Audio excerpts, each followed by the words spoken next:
بسم الله الرحمن الرحيم. الرحمن علم القرآن، خلق الإنسان علمه البيان.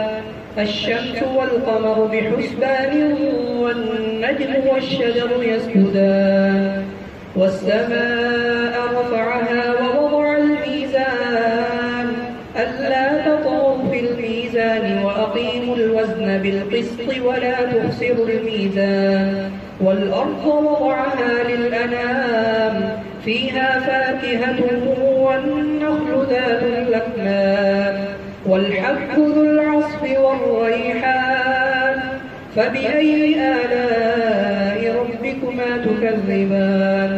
خلق الإنسان من صلصال كالفخار، وخلق الجن من مارج من نار.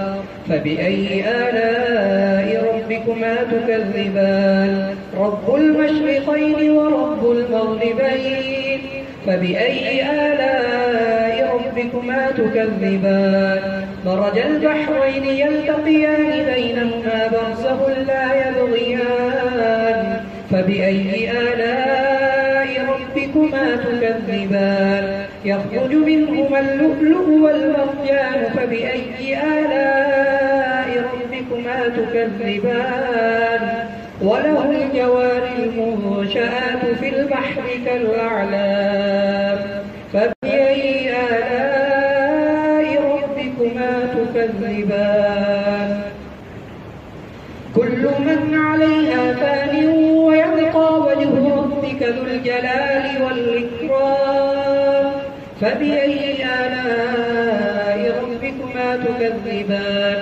يسأله من في السماوات والأرض، كل يوم هو في شأن.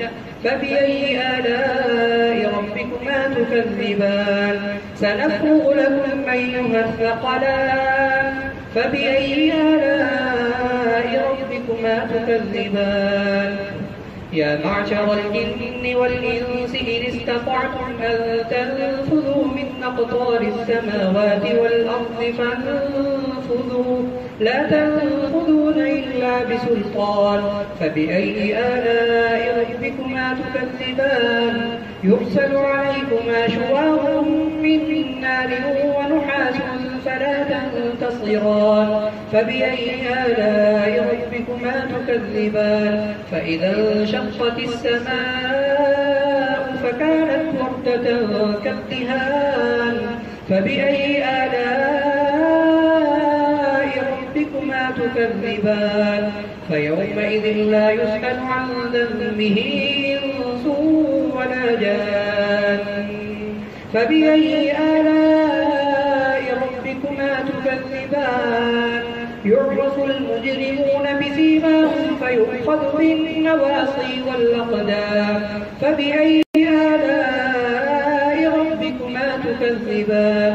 هذه جهنم التي يكذب بها المجرمون، يطوفون بينها وبين حميم آن.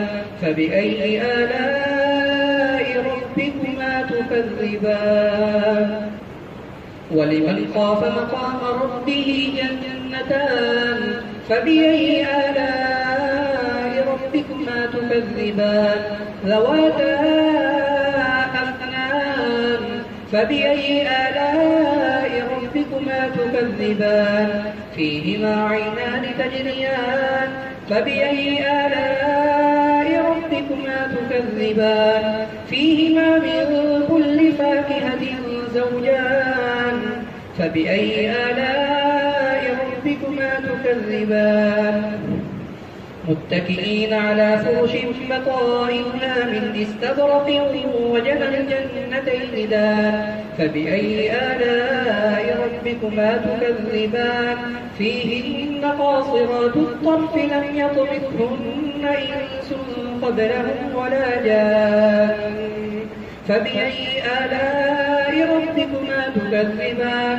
كأنهن الياقوت والمرجان. فبأي آلاء ربكما تكذبان؟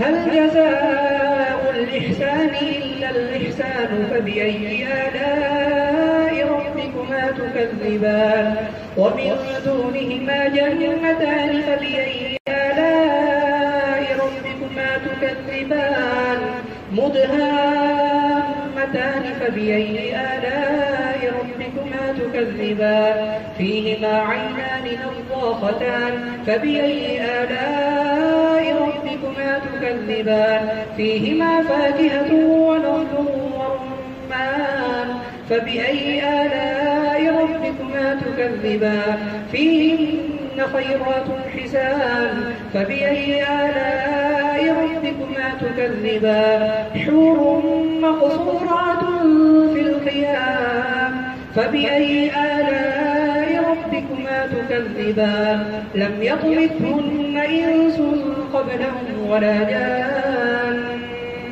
فبأي آلاء ربكما تكذبان متكئين على رفرف خضر وعبقري حسان فبأي آلاء ربكما تكذبان تبارك اسم ربك ذي الجلال والإكرام.